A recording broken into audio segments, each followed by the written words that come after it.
मुख्यमंत्र्यांनी जर गडचिरोलीचं पालकत्व स्वीकारलं असेल, एका बाजूला बीड सारख्या घटना घडतायत, तिकडे बंदुकीचं राज्य आहे, आम्हाला खात्री आहे ते बंदुकीचं राज्यही ते मोडून काढतील.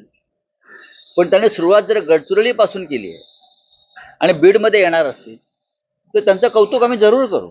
एकनाथ शिंदेचा आवडता जिल्हा आहे मागचा मुख्यमंत्री असताना ते कोणाचाही आवडता जिल्हा नसतो.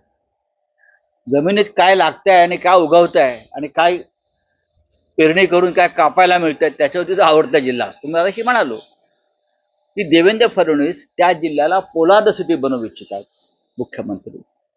आणि आधीच जे राज्यकर्ते होते, मुख्यमंत्री होते, तर त्याच्या आधी ते मंत्री होते, तेव्हा त्यांनी गडचिरोली यासाठी मागून घेतलं होतं की तिकडला जो पोलाद आणि खाणीचा उद्योग आहे त्यांच्याकडून ज्या पद्धतीनं हिंदीमध्ये ज्याला फिरवती म्हणतात, आणि त्यासाठी मी पूर्ण नाव घेत नाही, पण तिथे जे काही पांडव नेमले होते,